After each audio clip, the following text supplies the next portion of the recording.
안녕하세요. 손유빈입니다. 미국 연준의 긴축 속도 조절 기대감에 미증시가 상승하면서 국내 증시에도 훈풍이 불어왔습니다. 이번 주에는 특히 주요 기업들의 실적 발표가 집중되어 있어서 실적이라던가 개별 모멘텀이 부각이 되면서 관련 종목들이 활발하게 움직였는데요. 투데이 안경 코리아마켓과 함께 섹터와 종목별 주목할 모멘텀 그리고 차별화된 전략 확인해 보시길 바라겠습니다. 자, 오늘장 마무리 주식으로 시장 정리해봅니다. 김성준 부장의 종목 먼저 만나볼까요? 네, 김성준의 오늘장 마무리 종목은 LG이노텍입니다. 상반기뿐만 아니라 하반기에도 실적 개선이 지속되고 있음에도 불구하고 부진한 주가 흐름이 이어지고 있습니다. 제가 오늘 선정한 종목 역시도 높은 수주 잔고와 실적 개선이 지속되고 있음에도 불구하고 최근 소외가 되고 있는 바닥 종목을 하나 골라봤습니다. 네, 실적이 좋지만 시장에서 아직 알아보지 못하는 종목 잠시 뒤에 확인을 해보고요. 정경민 차장의 오늘장 마무리 주식 만나보겠습니다. 네, 정경민의 오늘장 마무리 주식은 진에어입니다. 채권 시장 유동성 우려에 대한 정부의 긴급 조치가 나오면서 오늘 자금 조달 이슈가 그간 부각됐었던 건설, 증권, LCC 등 업체들이 반등을 했는데요. 급한 불은 껐지만 향후 시장 리스크가 어떻게 조성될지 아직은 의문점이 굉장히 많이 남아 있습니다.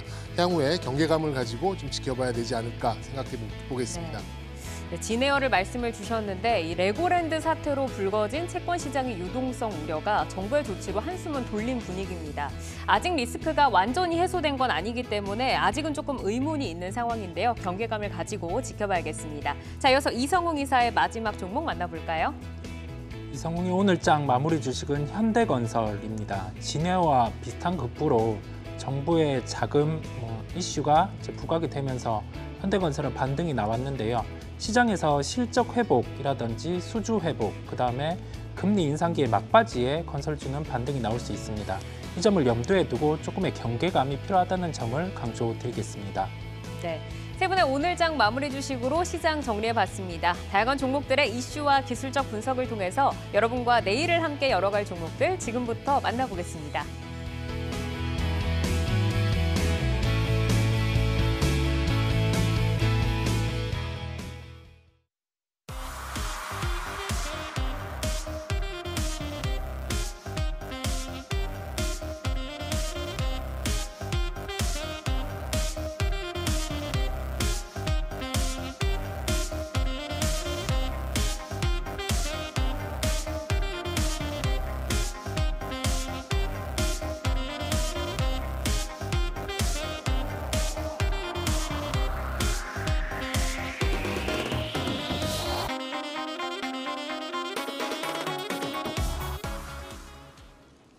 이슈를 통해 성장주와 주도주를 찾아보는 종목인 이슈 시간입니다. 오늘의 종목인 이슈는 바로 로봇인데요. 특정 호재나 악재의 급등락을 반복하면서 테마주로 분류됐던 로봇주가 주요 글로벌 기업들이 미래 먹거리로 낙점을 하면서 장기적인 투자 매력도가 높아지고 있습니다. 자산운용업계도 로봇 산업에 투자하는 상장 지수 펀드를 잇따라 출시하며 관련 기업의 성장성에 이목이 더욱 집중되고 있습니다. 지난 18일에 신한자산운용이 기술혁신 기업에 투자하는 ETF를 상장을 했고요. 그리고 이어서 또 삼성자산운용이 K로봇액티브 ETF를 출시할 예정으로 로봇주를 앞세운 상품으로는 국내 최초입니다. 이제는 로봇이 막연하게 꿈꾸는 산업이 아니라 상상이 현실이 되는 산업으로 자리 잡아가고 있는 것 같은데 현재 글로벌 로봇 산업의 확장성부터 좀 확인을 해보겠습니다. 정경민 차장께 들어볼까요? 네, 일단 로봇 산업에 투자를 하시기 전에 어디까지를 로봇으로 보고 어디까지를 로봇 관련주로 보느냐 이걸 먼저 좀 이제 구분을 해야 되는 선제돼야 되는 그런 명제가 아닐까 좀 생각이 듭니다. 로봇의 미래 성장성과 시장 규모에 대해서는 아무도 이견은 없어요. 무조건 이제 성장하고 향후에는 정말 주축이 될 만한 이제 그런 산업이 될 거는 뻔한 그런 상황입니다만 아직은 좀 테마성인 성격이 좀 더 강하고 앞서 있는 이제 그런 특징을 좀 보이고 있는 거는 다들 좀 인지를 하고 계시는 사실이 아닐까 좀 싶습니다. 현실적인 산업과 대안으로 찾는다면은 아직까지는 생산 라인에 있어서 이제 공장 자동화, 스마트 팩토리 이런 수준에서 조금 더 진보한 이제 그 정도의 협동 로봇 정도가 좀 어울리는 상황이 아닌가 이렇게 좀 생각 들고요. 여기서 조금 방향을 바꾼다면 좀 원시적인 서비스 로봇, 뭐 요즘 식당 같은 데 있는 이제 그 정도가 현실성 있는 또 가치성 있는 로봇 관련된 종목이다. 저는 이렇게 좀 분류를 하고 있습니다. 아직은 뭐 전망과 잠재력에 투자를 해야 되는 그런 상황이에요. 그러니까 한 2010년도 초반에 보는 바이오 같은 이제 그런 느낌인데, 뭐 안 그래도 지금 시장 변동성이 굉장히 큰 상황인데 테마적 성격이 짙은 로봇에 대한 이 선택은 굉장히 신중해야 되는 이제 그런 투자 아니다라고 다시 한번 좀 강조드리고 싶고요. 저는 뭐 이렇게 된 이상 확고한 개인별 신념 또 성향 여기에 따라서 좀 판단이 필요하다 이렇게 생각됩니다. 뭐 27일 날 이재용 부회장의 이사회가 있잖아요. 그러면서 이제 또 로봇 테마가 뭐 전 앞뒤로 며칠 좀 춤을 출 가능성이 좀 높은데, 아예 그냥 테마로 보고 무슨 땡땡 로봇 뭐 이런 종목에 대해서 단기적인 접근을 할 것인가, 아니면 아예 몇 년을 바라보고 조금씩 관련된 종목을 모아가든가, 이거는 개인 투자자별 선호도에 따라서 확실하게 구분을 지어서 좀 가셔야 될 것 같고요. 이것도 저것도 아닌 뭐 주가가 오른다 그래서 일부 따라간다던가 뭐 그런 매매 형태는 잘못 어설프게 좀 따라갔다가 잘못되면 좀 낭패를 볼 수 있기 때문에 저는 개인의 어떤 성향상 확고한 전략을 가지고 접근을 해야 된다라고 생각 들고, 저 개인적인 그런 매매 패턴을 본다면 차라리 전자 좀 짧은 매매로 뭐 땡땡 로봇 같은 오늘 이렇게 거래량이 좀 늘어나고 좀 양봉을 길게 뽑아내는 그런 종목에 단기적으로 접근하는 전략이 아직까지는 저는 조금 더 우세한 전략이 아닐까 이렇게 좀 예상해 보도록 하겠습니다. 네, 아직은 뭐 예전의 바이오를 바라보듯이 이제 꿈과 희망이 깃들어져 있고 실적이 지금 나오기보다는 뭐 전체적으로는 고밸류인 그 로봇 테마를 형성을 하고 있기 때문에 좀 단기적인 트레이딩을 좀 말씀을 주셨습니다. 이제 국내에서는 이제 대기업들이 굉장히 강하게 뛰어들고 있어요. 뭐 한화나 두산이 산업용 로봇 산업을 지금 이끌고 있고, 말씀 주신 삼성전자 그리고 현대차 또 LG전자가 서비스 로봇 개발에 뛰어들었습니다. 그리고 이제 통신사들도 로봇 시장 투자에 적극적으로 나서는 모습인데, 특히 이제 삼성의 로봇에 대한 적극적인 행보에 시장에 이목이 집중이 되고 있습니다. 아무래도 이제 대기업이 움직이다 보면 로봇 투자에 대해서 기대되는 낙수 효과가 있을 텐데, 이사님 낙수 효과 어느 정도로 보시나요? 삼성그룹 기준으로 봐서는 가장 먼저 만들어질 수 있는 로봇 같은 경우가 그 산업용 로봇 부분의 공장 자동화 부분입니다. 이게 단순 이송만 하는 게 아니라 공장 안에서 그 이송을 하기 위해서는 뭐 다관절 로봇, 그다음에 이 관절 로봇 같은 경우도 직각으로만 되는 게 아니라 곡선으로도 가능해야 되는 부분인데, 이게 말로 하기에는 쉬운데 기술 난이도가 상당히 높은 상황입니다. 그렇다 보니 우리나라에서는 이게 IT 장비 업체들 같은 경우가 이와 연결해서 기술을 구현해서 산업용 로봇 같은 경우를 만드는 경우가 있고요.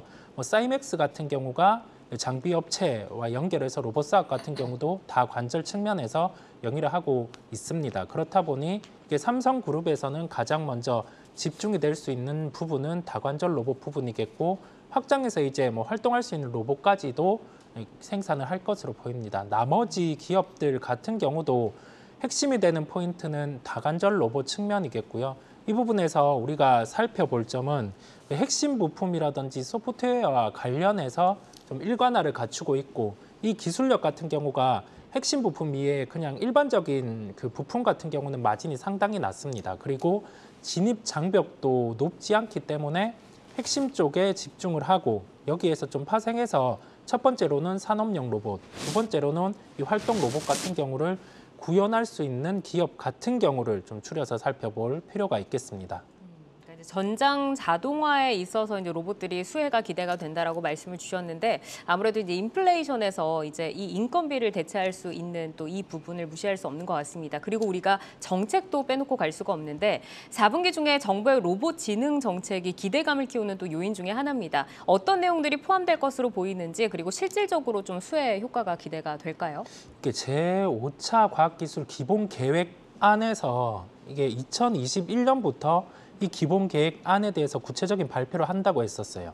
그러면서 올해 5월쯤에 이 기본 계획안이 발표를 했는데 조금 애매하게 발표를 했습니다. 이게 로봇에 대한 부분인지 이를 확산해서 소프트웨어 쪽의 부분의 그 정책인지라고 모호할 정도로 지금은 좀 구성안이 나왔는데요.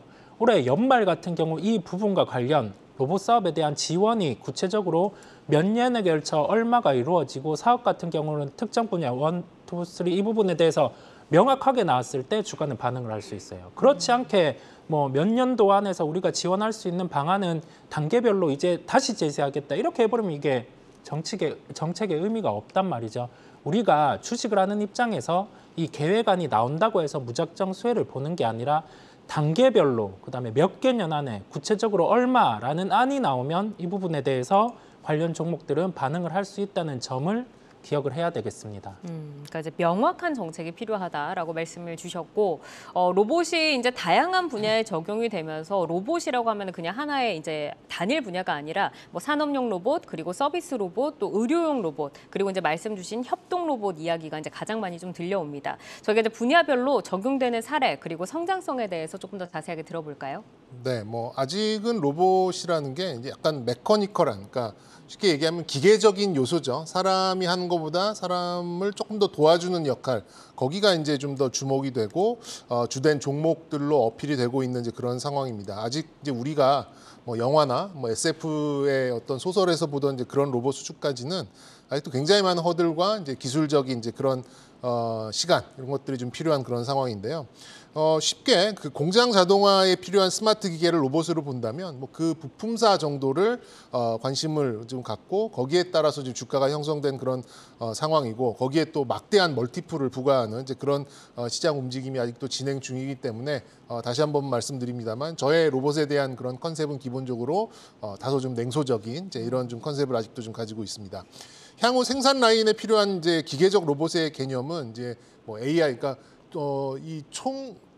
미래 기술의 총화잖아요. 이제 통신도 들어가야 되고 기계적인 부분, 또 AI적인 부분도 들어가야 되고 뭐 여러 가지가 좀 뭐 이제 또 재료공학적인 것도 들어가야 되고 그렇기 때문에 나중에 이제 AI까지 탑재한 그 로봇의 개념을 완성시키기 전까지는 다소 막연한 이런 좀 테마성 행보가 계속되지 않을까 이렇게 좀 보고 있고요.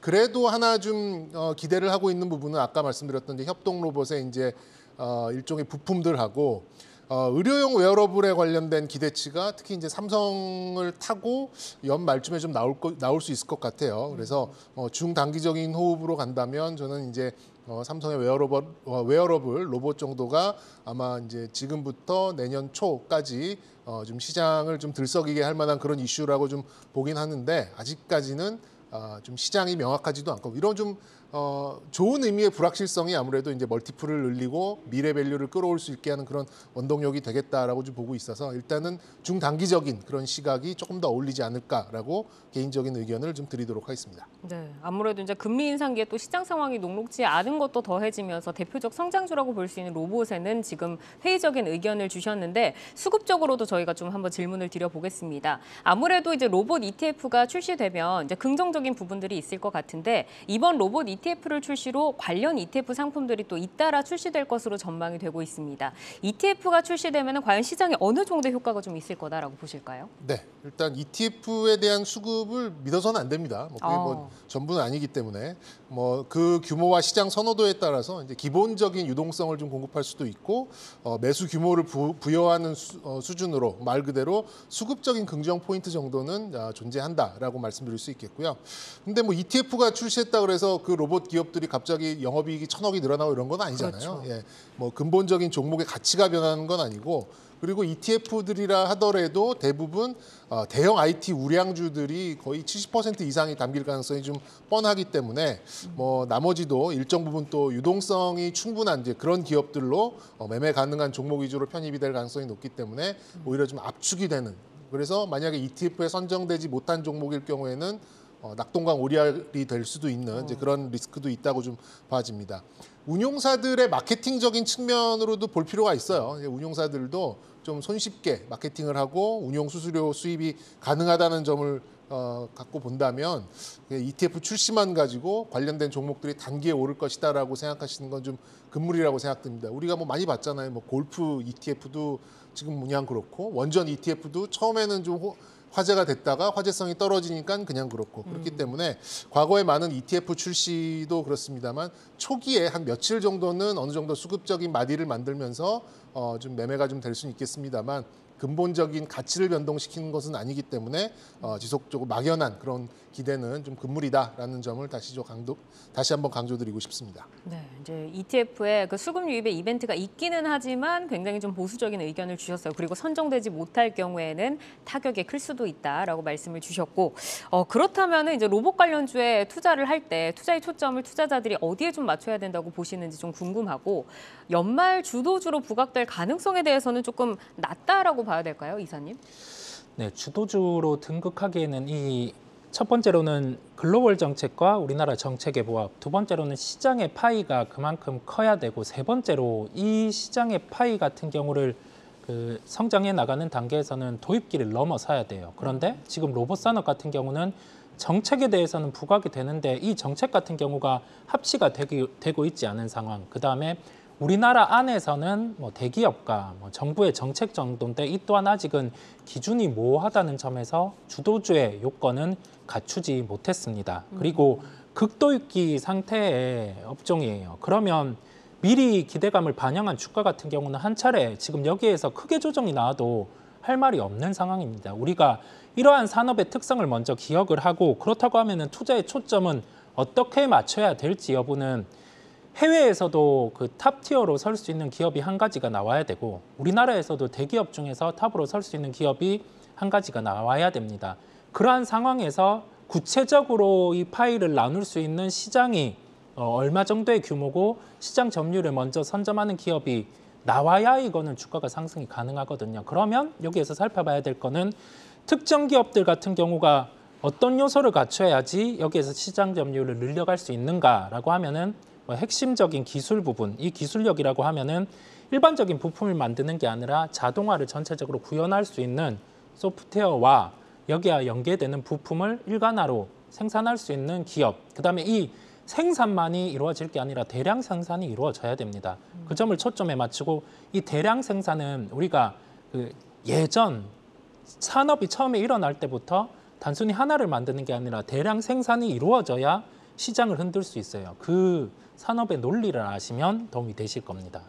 여러 가지가 지금 필요하네요. 어쨌든 주도주 요건에는 지금 미달이 됐고, 그리고 조정이 나올 경우에는 크게 밀릴 수 있는 좀 우려감도 있는 데다가 자동화 소프트웨어 기술력, 또 부품에 대한 일반화, 그리고 대량 생산으로 규모의 경제까지 갖춰야 된다. 굉장히 좀 많은 요건들을 지금 충족을 해야 되는데, 그래도 그중에서 이제 두 분 다 좀 유망하게 보시는 기업이 혹시 있을지 제가 질문을 드려보도록 하겠습니다.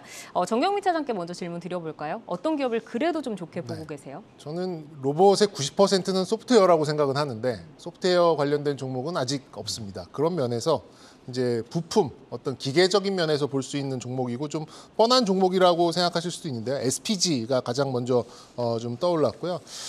일단 로봇과 또 이제 반복되는 이제 그런 기계 작동에 있어서 이제 감속기를 좀 전문적으로 생산하는 업체예요. 일단 시장에서 충분히 검증도 됐고 실적도 확인이 됐고 주가 조정도 타 종목에 비해서 굉장히 좀 견조하게 움직이는 이제 그런 모습이 좀 있었기 때문에 이번 3분기 또 4분기 실적 확인이 나오면서 다른 종목들하고 좀 확연히 좀 차별이 좀 될 것 같고 대형 종목은 아닙니다만 그래도 이제 중소형 종목 중에는 가장 좀 투자가 좀 명확하게 갈 수 있는 그런 부분이라서 ETF도 외면하기 어려운 종목이다라고 봅니다. 그렇게 보면 투자처가 확실하고 실적도 명확하고 ETF의 수급까지도 좀 기대해 볼 수 있는 상황이어서 저는 뭐 한 2만 원 선까지는 좀 그 윗선까지는 어느 정도 반등을 해주지 않을까 기대해 보도록 하겠습니다. 우선 10% 정도는 지금 남아있는 여력이 있다라고 말씀 주셨고, 이성욱 이사께서는 어떤 종목 보세요? 수직 계열화가 이루어지면은 부품을 외부에서 조달하는 게 아니라 직접 만들고 여기에서 소프트웨어까지 더해진다고 하면은 영업이익률이 마진상으로 한 30% 이상은 나올 수 있는 구조예요. 그러한 기업이 우리나라의 레인보우 로보틱스라는 기업이 있습니다. 네. 태동은 그 카이스트의 그 로봇과 관련된 축구 게임에 출연을 하던 그 기업 같은 경우가 동아리 같은 경우가 이 기업을 만들면서 이루어지게 됐고요. 그러한 레퍼런스를 중심으로 좀 수직 계열화가 이루어지고 있다는 점에서 관심을 가져야 하는데 지금은 실적 대비 비싼 구간입니다. 그러면 우리가 시장 조정이나 산업의 조정이 나왔을 때 그때 이 기업을 업데이트하고 연간 실적 같은 경우가 늘어날 수 있는 단계에서 관심을 가지시면 되겠습니다. 네. 가격이 지금 많이 올라왔으니까 지금 잡는 것은 부담스러운 구간이다라는 말씀이신 거죠? 네, 그렇습니다. 네, 알겠습니다.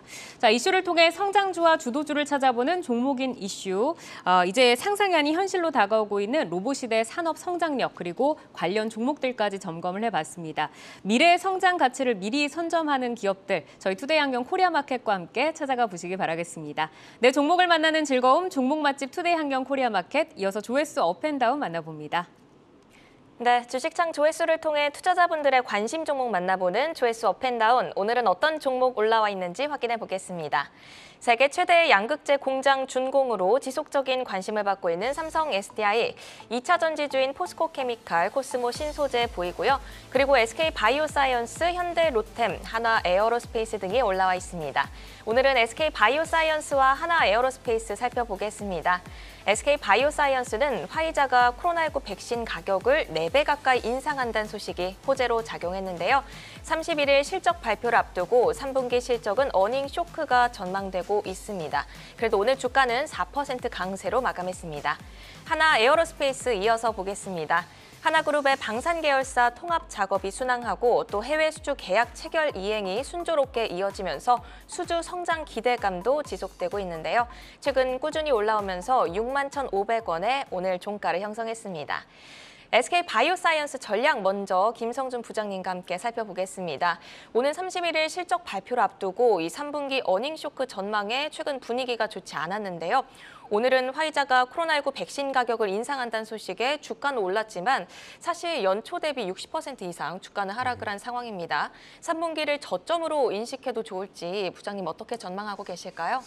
일단 말씀하셨던 것처럼 화이자가 4배 가까운 가격 인상 소식에 오늘 상승을 하긴 했습니다만 최근 들어서 좀 부진한 모습을 계속 보여주고 있는데 역시 이유는 실적에 있습니다. 일반적으로 요즘에 판매가 많이 지금 급감을 하고 있거든요.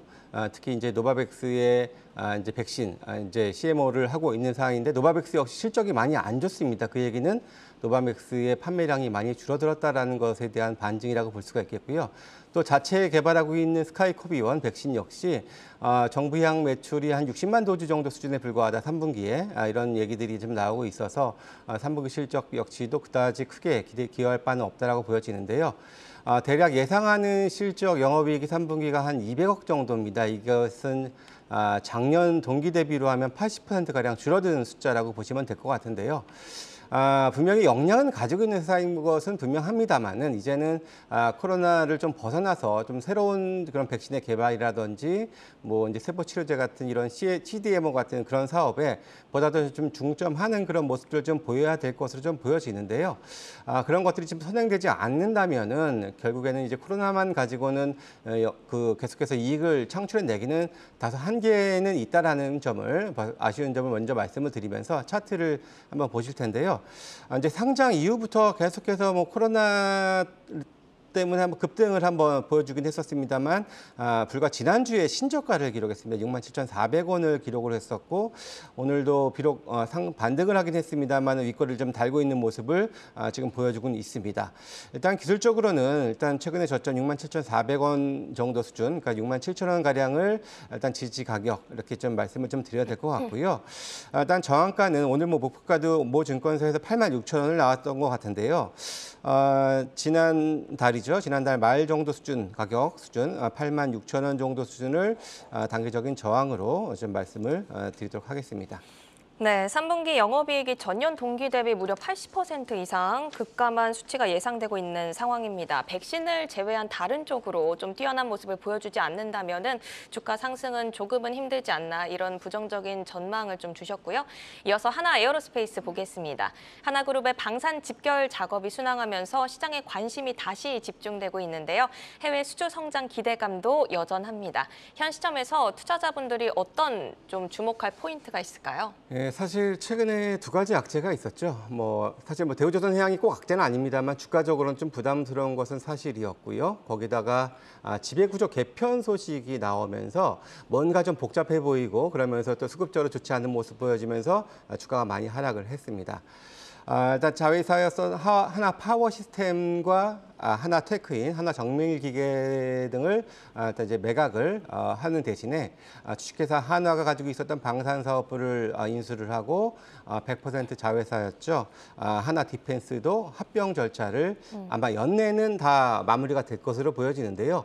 이렇게 좀 교통 정리가 되고 나면 오히려 투자 기회가 상당히 좀 될 수 있지 않을까라고 좀 보여지는데 그러한 이제 단기적인 모멘텀을 든다면은 이제 폴란드와의 2차 계약 협상분이 좀 있을 예정이고 또 이제 호주의 레드백 사업이 연기가 됐었죠. 근데 사실 호주가 정권 교체가 있었어요. 그러다 보니까 기존에 있었던 보수 정권에서 추진했던 그 레드백 사업을 좀 연기한다 발표를 했다가 다시 또 재추진하려는 이런 움직임 또한 지금 나오고 있는 상황이기 때문에 일단 이것은 이미 주가적으로 악재로 반영이 됐지만 없어진 모멘텀은 아니기 때문에 이것은 오히려 이제 현재 시점에서는 오히려 좀 도움이 될 수 있는 부분이다 말씀을 드릴 수 있겠고요. 실적적인 측면도 뭐 긍정적입니다. 뭐 1,000억 이상의 영업이익을 3분기에도 달성할 수 있을 것으로 보여지면서 컨센서스를 넘길 수 있을 거다. 이렇게 보시면 될 것 같습니다. 차트 보실 텐데요. 마찬가지로 사실 최근 들어서 방산주 다 많이 올랐었습니다만은 고점 대비 저점 하락은 그 빅4 방산주 가운데서 가장 컸다라고 보시면 될 것 같습니다.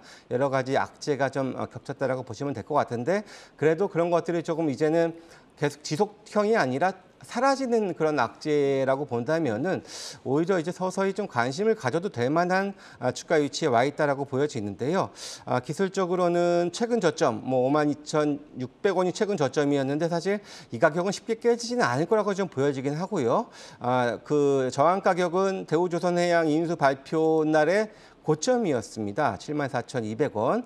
이 가격을 단기적인 저항으로 좀 말씀을 드리면서 하반기 연말에는 좀 관심을 가져봐도 될 만한 종목으로 이렇게 좀 말씀을 드리도록 하겠습니다. 네, 지배구조 개편 작업이 연말까지 계속될 예정이고 또 폴란드 2차 계약이나 호주 레드백 사업 등 해외 수주 모멘텀도 아직은 살아있으니까 조금 더 봐도 되지 않냐라는 긍정적인 의견 주셨습니다. 조회수 업앤다운, SK 바이오사이언스와 하나 에어로스페이스 전략 함께 점검해 봤는데요. 종목 조회하고 궁금증도 풀고 조회수 업앤다운은 시총상위 특징주 만나본 후 이어서 다시 만나보겠습니다.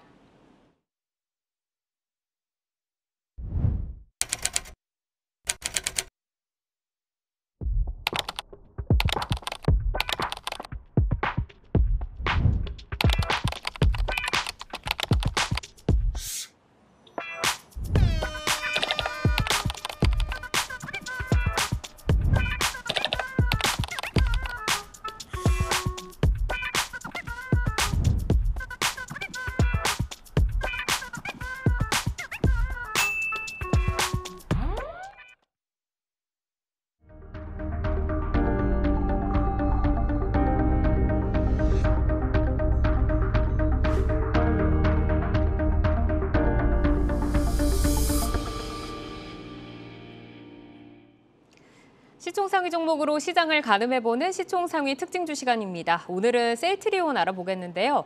주요 실적이 바이오시밀러를 중심으로 구성이 되면서 3분기 호실적이 기대된다는 전망에 암세포만 공격을 하는 ADC 항암제 개발 가속화 기대까지 더해지면서 시장에 관심을 받고 있습니다. 2거래일 연속 올라오고 있는데요. 오늘 2% 강세로 마감을 했습니다.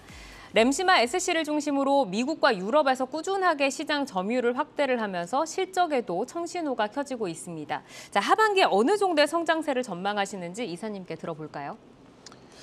시장을 전반적으로 보면 지금 파이를 늘려가고 있는 게 유럽 시장입니다. 여기에서 시장 점유율을 단계적으로 늘려가는데 이 단계적인 부분이라고 하면은 이 매출의 기여 같은 경우가 이제 3% 이상, 그다음에 그 다음 단계로 7%, 10% 이렇게 늘어나는 점입니다. 유럽 시장 점유율이 두 자릿수 이상으로 이미 늘어난 상황이고 하반기부터는 그 램시마 SC 부분에서 영업 레버리지도 발생이 가능하다는 점은 우리 기억을 해야 되겠습니다. 3분기 실적은 예상치를 상회할 전망이에요. 단순히 실적 같은 경우가 예상치 대비해서 한 5% 정도 잘 나올 것으로 시장에서는 예상을 하고 있습니다.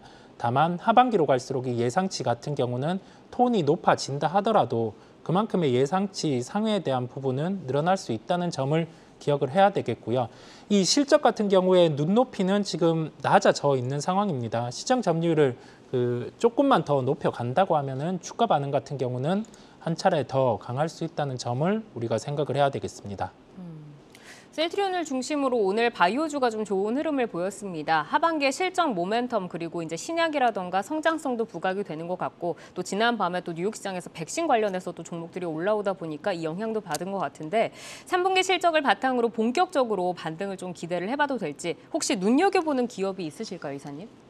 바이오시밀러 기업들 같은 경우가 기업적인 실적 체력을 깔고 가면서 여기에서 추가될 수 있는 부분이 내년 7월부터 본격화가 됩니다. 휴미라라는 자가면역 치료제 같은 경우 이 부분이 블록버스터가 만료가 되면서 여기에 대한 승인을 원 회사에게 받아야지 그 복제약을 판매할 수 있는데 그 삼성바이오로직스 같은 경우는 이 부분에 대해서 승인을 확보를 했고요. 그렇다 보니 내년 7월부터 본격적으로 판매를 할 수 있게 됩니다. 거기에다가 바이오시밀러 신공장 가동이 되는 부분까지 더해지면은 올해 하반기 내년 초를 넘어서 중반에 가면은 또 한 번 실적에 대한 기대감이 부여가 될 수 있어요. 시총 상위주 흐름까지 함께 더해서 생각을 할 필요가 있겠고요. 셀트리온 또한 승인을 받았기 때문에 내년 7월부터 동일하게 판매를 할 수 있습니다. 즉 공통적으로 바이오시밀러 업체 중에서 이 일반적인 실적 체력을 바탕으로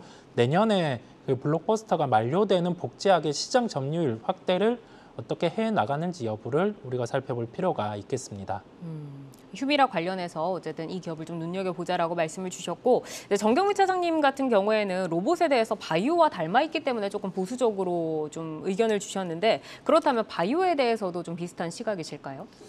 바이오랑 로봇은 좀 다른 점이 있죠. 그래도 좀 보여준 게 있는 바이오와 이제 뭐 시작하고 갖다 붙이기 시작한 로봇과는 뭐 완전히 좀 다른 개념으로 볼 수 있겠고 오늘 강세는 바이오의 어떤 개별적인 이슈에 의한 반등이라기보다는 저는 시장 반등이라고 생각합니다. 그러니까 이제 뭐 셀트리온뿐만 아니라 오늘 삼성바이오로직스도 그랬고 셀트리온 그랬죠. 또 뭐 HLB 뭐 이런 종목들 또 조금 더 확장한다면 게임주들 몇몇 종목들도 사실 뭐 어떤 호재가 있어서 올랐기보다는 저는 시장의 할인율 그러니까 뭐 정부가 어떤 좀 시장 개입을 하고 이제 채권을 매입하고 이러면서 채권을 매입한다는 이제 이런 시그널을 계속 주면서 채권의 할인율이 이제 좀 정상화가 좀 됐거든요. 그렇다 보니까 성장주의 끝단에 있고 굉장히 많은 하락을 보였었던 뭐 바이오, 게임, 또 뭐 메타, 뭐 이런 메타버스 관련된 이런 기존의 고성장 섹터 중에서 정말 하락이 컸던 이제 그런 종목들이 약간의 이제 반발 매수세 이렇게 좀 들어왔다. 약간 이론적인 반등이라고 좀 볼 수 있겠어요. 분모가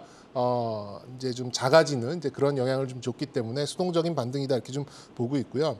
어차피 뭐 시밀러 기업도 그렇고 뭐 파이프라인을 가지고 있는 신약 기업도 그렇고 일반 제약 기업도 그렇고 3분기 실적에 대한 기대치는 별로 없었습니다. 그래서 저는 길게 이제 뭐 올해 말까지만 하더라도 실적에 대한 그런 기대치는 좀 크지 않다. 대신 바이오는 이제 매년 돌아오는 일정상의 모멘텀이 있잖아요. 그런 것들이 이제 마디로 작용을 하면서 어느 정도 좀 호재로 좀 이렇게 재료로 작용할 가능성은 좀 있어 보인다 이렇게 좀 말씀드리고 싶고요. 일단 시장이 지금 제가 보기에는 미국 기준금리로 한 5.5까지는 열어둔 것 같아요. 그것을 더 구겨내야 된다, 더 반영을 해야 된다라는 쪽으로 이렇게 좀 할인율이 커지는 이제 그런 상황만 아니라면 저는 뭐 이 성장주의 끝단에 있는 그런 좀 낙폭과대 성장주들 그러니까 그 반등의 첫 번째는 역시 바이오, 게임 뭐 이런 쪽에서 이루어질 가능성이 좀 매우 높다라고 좀 봐지고 있고요. 그런 면에서 어떤 한 종목을 딱 꼽기보다는 이제 바이오 전반적인 종목들 중에서 낙폭과대가 정말 많았던 지표 관련된 대형 시가총액이 좀 큰 그런 종목들에 대해서는 일제히 좀 자율 반등에 당분간 나설 가능성이 높다라고 좀 전망해 드리도록 하겠습니다. 시장 반등에 그냥 편승을 한 것이다라고 말씀을 주셨는데 이제 바이오는 로봇과는 다르다. 실적이 있다라고 하셨잖아요. 셀트리온 같은 경우도 바이오 가운데서는 램시마 SC나 뭐 휴미라로 뭐 글로벌리 좀 실적이 찍히는 기업인데 향후에 셀트리온의 주가 흐름 어느 정도로 좀 전망하세요? 저는 적어도 중립 이상은 될 거라고 생각해요. 시장보다는 더 강할 거라고 봅니다. 그리고 이제 뭐 일부 실적과 이제 각종 시밀러들의 출시로 인해서 만들어지는 이제 그런 자체적인 어떤 좀 모멘텀보다는 시장 할인율 변동이 만들어내는 이제 그런 에너지가 저는 반등에 훨씬 더 크게 미친다고 좀 생각을 하고요. 다소 그렇게 본다면 좀 수동적일 수는 있겠습니다만 그렇더라도 시장 움직임보다는 바이오 쪽의 반등이 좀 빠를 수 있겠다 이렇게 좀 보고 있고 제가 10월 달에 이제 뭐 좀 속된 말로 이제 9월 달에 드렸던 말씀 10월에 잘하면 바이오가 좀 빈집털이를 할 수도 있겠다. 왜냐하면 수급이 너무 비어 있고 매도세도 약화되어 있는 이제 그런 상황에서 작은 호재만으로도 뭔가 좀 반등이 나올 가능성이 있다라고 봤는데 아무래도 이제 그 개별적인 바이오 자체적인 어떤 호재라기보다는 시장의 할인율이 움직이는 이제 그런 이론적 반등이 좀 만들어내는 그런 부분이 있기 때문에 개인적으로는 시장 움직임보다 바이오가 더 견고하게 움직일 것이다. 이렇게 좀 예상해 보도록 하겠습니다. 네.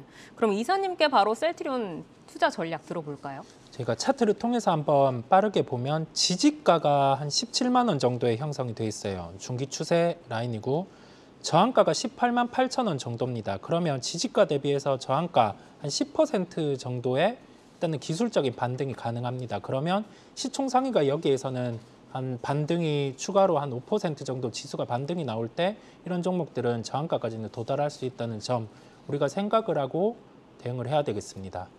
네, 시총 상위 특징주 3분기 호실적이 기대되는 셀트리온을 중심으로 바이오주 점검을 해봤습니다. 실적 발표 내용 그리고 모멘텀 잘 확인을 하시면서 종목별로 공략을 해 나가시기를 바라고요. 이어서 박수진 MC와 함께 조회수 업앤다운 다시 만나보시죠.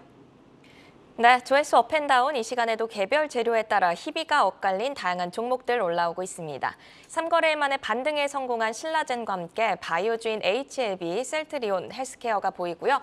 위믹스 달러 발생 소식에 급등한 위메이드, 그리고 지아이텍, 성신양회, 휴림 로봇 등이 올라와 있습니다. 오늘 이 시간에는 2차전지 관련주인 지아이텍과 네옴시티 관련주인 성신양회 보겠습니다. 지아이텍은 2차전지 복합 소재 개발 검증 소식으로 우상향 흐름이 최근 이어지고 있는데요. 오늘도 6% 강세로 마감했습니다. 성신양에 이어서 보겠습니다. 네옴시티 건설 사업 참여를 준비한다는 소식에 매수세가 몰리면서 장중 상한가를 터치하기도 했는데요. 1시 반 부근에 상한가가 풀리면서 25% 상승으로 오늘 거래를 마쳤습니다.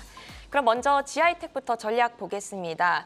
최근 이 우상향 흐름이 이어지고 있는데요. 실질적인 성장 가시화 시점 언제쯤으로 봐야 할지 전략 한번 짜주실까요? 일단 기본적으로 실적은 탄탄한 회사긴 합니다. 이제 작은 회사긴 합니다만 상대적으로 2차 전지 전체적으로 좀 밸류가 높은 상황에서 상대적으로 좀 괜찮은 그런 좀 실적을 가지고 있다라고 말씀을 드릴 수가 있겠고요. 기본적으로 전극 공정 장비 슬롯 다이라는 제품을 LG 에너지 솔루션이나 SK온 그리고 뭐 P&T 같은 회사에 납품을 하는데 이 하이니켈계의 투자가 많이 활성화되고 있기 때문에 계속해서 좀 그런 정도의 그런 수혜는 이어질 거라고 보여지고요. 물론 이제 중소형주다 보니까 주가 변동은 큽니다. 좀 차트 보면서 말씀을 드릴 텐데요. 오늘도 장중 18% 정도 급등을 하는 모습을 좀 보여주기도 했었는데요. 지난 9월에도 그랬고 오늘은 5천 원을 좀 넘진 못했습니다만 부근에서 다시 한번 좀 되밀리는 모습을 보여주긴 했는데 기본적으로 상향된 실적을 봤을 때는 뭐 4천 원 정도에는 충분히 한번 지금 노려볼 만한 가격권이 되지 않을까 보여지고요. 지지를 해볼 수가 있겠고 단기적으로는 5천 원 박스권, 그 후에는 뭐 6천 원까지도 한번 노려볼 수 있는 종목으로 말씀드리도록 하겠습니다. 네, 하이니켈 쪽에 투자 확대가 되는 상황에서 수혜를 얻을 수 있는 2차 전지 관련해서 상대적으로 좀 밸류 측면에서도 좀 낮은 저평가를 받고 있는 그런 지아이텍 살펴봤고요. 이어서 성신양회 보겠습니다. 네옴시티 건설 사업 참여를 준비한다는 소식에 오늘 매수세가 몰리면서 급등했습니다. 레고랜드 시장 안정 조치가 진행되면서 오늘 건설주들도 한숨 돌리는 모습이었는데요. 네옴시티 등 해외 모멘텀을 지속적으로 기대를 해봐도 좋을까요? 글쎄요, 일단 아직까지 추첨하지 않는 로또 같은 느낌이 들긴 합니다. 물론 이 성신양이라는 회사가 국내 유일하게 해외 진출을 해 있습니다. 뭐 베트남이라든지 방글라데시와 같은 데 해외 진출을 한 경력은 가지고 있다는 것이 네옴시티의 그 현지 법인 설립에 있어서도 그래도 좀 플러스 요인은 분명히 될 수 있는 요지는 있을 것 같고요. 그래도 이 성신양에는 실적은 상당히 좋았습니다. 상반기도 좋았고요. 이유는 2월 달에 시멘트 가격이 한 19%가량 인상이 됐었거든요. 그런데도 매출 볼륨은 소폭 늘었습니다. 그래서 가격은 올라가고 매출도 떨어지지 않았기 때문에 실적이 좋았고, 그리고 9월 달에도 추가적인 가격 인상 소식이 지금 있었습니다. 10%대의 가격 인상 효과를 하반기에 이어진다면은 그래도 하반기 실적도 그래도 좀 좋을 수 있다라고 볼 수가 있는데, 차트 보시면은 상당히 좀 바닥권에 있었습니다. 물론 뭐 여러 가지 이슈들 그리고 또 경기 둔화에 대한 우려 때문에 많이 주가가 좀 하락을 하긴 했었습니다만은 이런 두 가지 소식에 힘입어서 나와서 오늘 강한 상승을 좀 보여주긴 했는데 물론 아쉽게도 상한가 안착에는 실패를 했습니다만은 그래도 충분히 일단 상향된 실적을 봤을 때는 그래도 버릴 종목은 아니다 이렇게 말씀을 드릴 수가 있겠고요. 지지 가격은 8,300원입니다. 오늘 급등 이전에 10월에 고점이기도 했었고요. 그리고 11,500원, 지난 8월에 그런 가격권 고점 정도 수준을 단기적인 저항으로 제시를 해드리도록 하겠습니다. 네, 아무래도 유연탄 가격이 오르면 시멘트 가격이 상승할 수밖에 없는데 매출이 그래도 떨어지지 않으면서 실적 개선으로 이어질 것이다라는 포인트 짚어주셨으니까 참고해보시면 좋겠습니다. 조회수 업앤다운, 지아이텍과 성신양의 이번 시간에 점검해봤는데요. 개별 모멘텀의 성장성이 가시화되는 속도 잘 확인하시면서 대응해 나가시면 좋겠습니다. 종목 조회하고 궁금증도 풀고 조회수 업앤다운 종목들은 주식창을 통해 확인하실 수 있습니다.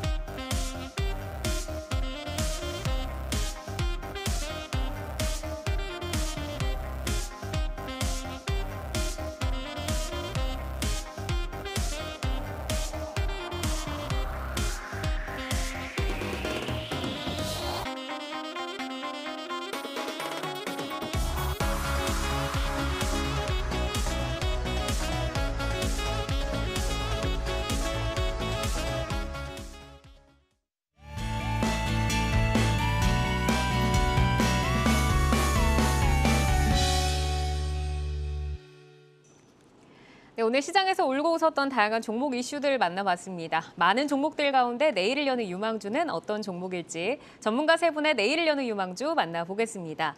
자, 오늘 가지고 오신 유망주는요. 김성준 부장이 P&T, 정경민 차장 리노공업, 그리고 이성웅 이사가 포스코케미칼 가지고 오셨습니다. 자, 이성웅 이사의 종목 포스코케미칼부터 볼까요? 오늘 3분기 잠정 실적이 발표가 됐는데 사상 처음으로 분기 매출 1조 원을 돌파를 했고 영업이익도 분기 최대의 기록을 세웠습니다. 향후 투자자들이 더욱더 좀 주목을 해서 봐야 할 부분 어떤 게 있을까요?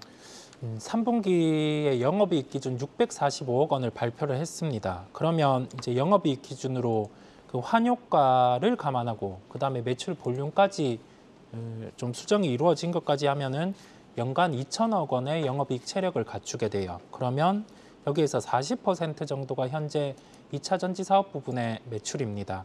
현재 시가총액이 15조 원대예요. 이 40%를 떼내고 2차 전지 부분에 받는 멀티플을 제시해주고 여기에 더해서 지금 현재 영위하고 있는 나머지 사업들을 더해주면은 이론적으로는 시가총액이 20조 원대까지 상승이 가능하다는 점이 위로 열리게 됩니다. 그러면 여기에서 한 30% 정도는 상승의 여력이 남아 있어요. 이거는 이론적인 부분이고 시장에서 또 감안을 하겠죠. 4분기 갔을 때 뭐 환효과가 줄어들 수 있는 점, 그다음에 마진 같은 경우가 줄어들 수 있는 점, 이전까지 감안을 해서 시장은 판단을 할 건데 위로 이렇게 이론적으로 한 30% 정도가 열려 있는 종목 같은 경우는 좀 조정 시 매수 관점, 시장이 조정 나왔을 때도 매수를 대입하는 그러한 종목으로 대응을 할 필요가 있다는 결론이겠습니다. 변수는 있지만 30% 정도를 열어뒀기 때문에 조정 시에는 매수를 해라. 네. 오늘 이제 4% 정도 올라왔는데 이제 네. 고가로 마감을 했습니다. 네. 저희가 어느 정도까지 그럼 가격을 좀 볼까요? 일단 일반적으로 그 환효과를 지운다고 했을 때도 지금 가격대에서도 뭐 상승이 가능한 게 기본적으로 15% 정도는 나와져요. 그러면 그런 가격 정도를 대입을 해보면 목표가는 23만 원이 나옵니다. 이 추세 같은 경우를 유지하면 그 정도까지는 상승이 가능하겠고요. 손절가 같은 경우는 17만 8천 원을 잡기는 했는데 이 구간이 기술적으로 이렇게 꺾여 내려오게 되면 단기 평선이 꺾여 내려오게 되면 좀 맞고 떨어질 수 있는 가격이다 보니까 손절가를 타이트하게 제시를 하긴 했습니다. 매수가는 18만 7천 원을 제시를 했는데 오늘 저가 부근이에요. 이 가격을 수정해서라도 한 18만 5천 원 이 정도 가격에서도 접근이 가능하다는 점을 말씀드리겠습니다. 지금 이제 포스코케미칼 가지고 계시는 분들이 대다수 수익이실 텐데 아직도 좀 가지고 계셔야 되겠네요. 네, 아직도 네. 더 가지고 우유 가도 관점으로 말씀 맞습니다. 주셨습니다. 자, 이제 정경민 차장의 유망주 리노공업을 볼 텐데요. 높은 영업이익률이 주목을 받으면서 하반기 실적 기대감이 유지가 되고 있습니다. 먼저 어떤 매력 포인트를 눈여겨보시는지 들어보겠습니다. 네, 뭐 쉽게 말씀드리자면 돈 잘 벌고요. 앞으로도 잘 벌 것 같은 이제 그런 기업이고, 뭐 거기 이제 독보적인 경쟁자가 잘 없는 이제 그런 독보적인 기술력과 또 이제 전방위 협력 업체들을 좀 가지고 있기 때문에 그런 면에서 봤을 때는 저는 좀 따라가봐도 괜찮지 않을까 이렇게 생각하는 몇 안 되는 반도체 소부장 이렇게 좀 분류해 드릴 수 있겠어요. 일단 반도체 검사용 장비, 뭐 소모성 부품의 좀 대표적인 그런 종목이고, 그리고 저는 지난 금요일 그리고 오늘 조금 이제 좀 디램 쪽이 예전과는 좀 다른 흐름, 다른 에너지로 조금 살아나고 있다라는 느낌이 좀 본능적으로 좀 들기는 했습니다. 기대했던 뭐 DDR5에 대한 이제 그런 검사 소켓도 있고, 2,000개가 넘는 협력 업체를 가지고 있어요. 글로벌 기업들한테 다양한 이제 검사용 소켓 그리고 리노핀이라고 하는 또 이런 독점적인 이제 그런 제품도 좀 가지고 있고, 그리고 이제 이 종목의 특징은 정말 수년간 단 한 번의 역성장이 없었다는 점도 굉장히 주목할 수 있는 그런 부분입니다. 굉장히 좀 탄탄한 재무 구조를 가지고 있고요. 3분기 영업이익 추정치도 이제 370억 정도까지 한 10% 이상 좀 상향되면서 다른 이제 반도체나 IT 기업에 대비해서 굉장히 좀 견고한 하반 경직을 갖고 이제 상승을 해줄 수 있는 이제 그런 실적적인 부분도 좀 보유를 했고요. 그동안 이제 성장의 속도가 조금 줄어든 게 아니라고 이렇게 좀 우려를 했었는데, 지멘스 쪽 이제 초음파 의료기기 쪽이죠. 이쪽에도 뭐 매출이 급증을 하면서 다소 좀 떨어진 실적 개선세를 다시 기울기를 좀 가파르게 만들 수 있는 이제 그런 점이 좀 포인트로 좀 볼 수가 있겠습니다. 그래서 기술적으로 좀 말씀드려 보자면, 지난 6월달에 이제 뭐 DDR5 관련된 종목들이 엄청난 하락을 보이면서 좀 같이 하락을 했었죠. 그래서 17만 원대부터 13만 원대까지 하락을 했었는데, 13만 원대가 굉장히 좀 공고히 좀 다뤄진 느낌이에요. 물론 시장의 변동성 때문에 일부 이렇게 지지선을 하락한 부분도 좀 나오긴 나왔습니다만, 그래도 전체적으로 봤을 때는 한 13만 원 선 정도가 굉장히 좀 잘 지켜졌던 그런 견고한 지지선을 좀 가지고 있고요. 그리고 또 최근 들어서 늘어나고 있는 이런 좀 거래량들도 충분히 좀 감안을 한다면 이 좁은 박스권을 탈출하고자 하는 이제 그런 에너지는 충분하다라고 좀 생각이 듭니다. 그래서 약간 지금 본능적으로 제가 디램이 좀 괜찮아진다고 말씀드렸잖아요. 그런 좀 분위기를 좀 타준다면 한 15, 6만 원 선에서 좀 저항은 있겠습니다만 확고한 지지선을 딛고 올라가는 이제 그런 흐름이기 때문에 한 17만 원 선까지는 좀 욕심을 내봐도 되지 않을까, 이렇게 말씀드릴 수 있겠습니다. 네, 6월부터 지금까지 굉장히 오랫동안 박스권을 형성을 하고 있었는데 이제 본능적으로 디램 쪽이 좋아질 것 같다라고 말씀을 주셨고, 저희가 과연 17만 원까지 올라가는지 좀 눈여겨보도록 하겠습니다. 자, 이어서 김성준 부장의 PNT 만나보겠는데요. 2차 전지 산업이 이제 너무 밝다 보니까 관련 장비사들의 성장세도 가속화되고 있습니다. 먼저 수주 현황 그리고 향후 성장세 먼저 들어볼까요? 기본적으로 수주가 상당히 좀 높음에도 불구하고 주가가 지금 많이 빠져서 4만 원 아래에 지금 주가가 있다라는 가격적인 매력이 가장 좀 포인트라고 볼 수가 있겠는데요. 말씀하셨던 것처럼 수주 잔고가 작년에는 9천억이었고요. 근데 올 2분기 기준으로는 1조 4천억까지 늘어난 상황인데, 추가적으로 하반기에 더 늘어날 개연성이 높다라고 보시면 될 것 같은데, 무엇보다도 이제 SK 온향의 그런 그 수주에 대한 기대감만 보더라도 상반기에 SK온이 대략 한 11개 생산 라인에 대략 한 1,800억 정도의 매출이 발생을 했거든요. 근데 올 하반기에만 31개 라인의 그런 투자가 진행이 될 예정이고요. 내년까지 80개로 늘어납니다. 이쪽에서만 해도 관련된 매출, 추가적으로 한 5천억가량의 매출을 증가 요인이 될 것 같은데, 거기에 더불어서 뭐 LG 에너지 솔루션이라든지 삼성 SDI 등도 계속해서 뭐 투자를 늘리고 있는 상황이고, 뭐 해외 업체들도 뭐 두말할 필요 없이 활성화되어 있습니다. 그렇다 보면은 관련된 수준은 그 이상 충분히 가능하다라고 볼 수가 있을 것 같고요. 기본적으로 15%대의 높은 영업이익률을 유지를 하고 있는 회사임에도 불구하고 회사이고, 실적도 상반기에도 양호했음에도 불구하고 주가가 좀 많이 하락을 해 있는데요. 제가 아까 말씀을 드렸던 것 외에도 추가적으로 공시된 내용을 쭉 보게 되면은 3분기 실적에 대한 기대를 상당히 높일 수가 있어요. 그 3, 4분기에 공급 계약이 완료가 되는 공식 건수가 제법 좀 있고요. 거기에다가 공시된 숫자 이외에 미공시된 수주 잔액은 오히려 공시된 것보다 3배 이상 많다라고 해요. 그렇다고 본다면 3분기에 대한 하반기에 대한 실적 기대감은 충분히 있다라고 해서 이제 주가도 좀 반등하는 그런 포인트를 좀 기대를 해보고 있습니다. 영업이익도 높고 지금 뭐 공시된 것 이외에도 그리고 미래에도 지금 수주 잔고가 굉장히 조금 많다라고 좀 말씀을 주셨는데 그러면은 가격 전략 저희가 들어볼까요? 예, 뭐 차트 보실 텐데요. 사실 이 회사는 이 3만 한 9천 원 정도, 대략 한 4만 원 전후로 해서는 상당히 좀 의미 있는 주가 흐름을 많이 보여줘 왔었습니다. 과거에도 지금 고점을 형성했었던 시기도 있었고 작년에서는 계속해서 이 언저리에서는 바닥을 형성하는 모습을 지금 수차례 보여줬었고요. 이번에도 마찬가지로 그 수준까지 주가는 떨어져 있습니다. 실적은 좋아지고 있는데 주가는 많이 떨어지고 있다는 차원에서 본다면은 충분히 지금 가격대에서는 모아 보셔도 크게 뭐 무리가 없을 그런 좀 안정적인 회사로 볼 수가 있을 것 같습니다. 네, 알겠습니다. 자, 저희가 이제 차장님께서 소개를 해주셨던 종목들 가운데 이제 그 코스모신 소재 한번 AS를 받고 가고 싶은데 정경민 차장님께서 가지고 오셨던 종목이에요. 네네. AS 한번 듣고 갈까요? 주가가 오늘 이렇게 시장 대비 좋지는 않았어요. 그래서 계속 저번에도 강조를 드렸습니다만 역시 방향성에는 의심이 없지만 속도에는 과거와 같을 수 없다. 이제 시장의 피난처라는 말씀을 지난번 출연 때 좀 자주 말씀을 좀 드렸었는데 타 종목이 오늘 같이 치고 나오면 2차 전지 선호도는 조금 밀릴 수밖에 없는 그런 상황입니다. 그래서 포트의 일부분을 갖고 있되 너무 많은 이 반등장에서는요 너무 많은 비중은 오히려 좀 부담이 될 수 있으니 뭐 저는 이제 양극재 위주로 어느 정도 포트의 일부분을 채워서 가져가시는 이제 그런 정도의 전략을 좀 추천드리고 싶고요. 뭐 대표적인 종목으로 본다 그러면 조금 이제 석유화학 쪽에 아쉬움은 있습니다만 저는 LG화학 굉장히 좀 싸게 느껴지거든요. 대형주 중에서는. 그리고 약간 중형주 쪽에 본다 그러면 저는 코스모의 두 종목, 코스모화학이나 코스모 신소재 두 종목에 대한 선호를 계속 말씀드리고 싶습니다. 오늘 뭐 시장 대비 그렇게 높지 않았다고 하더라도 말씀 주셨을 때보다는 이제 5% 정도 지금 상승을 한 상태입니다.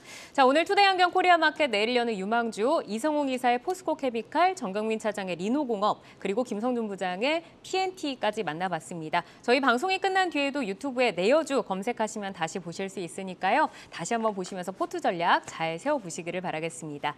오늘은 이성웅 글로온 파트너스 이사, 정경민 IBK 투자증권 분당지점 차장, 김성준 하이투자증권 도곡 WM센터 부장과 함께했습니다. 세 분 오늘도 고맙습니다.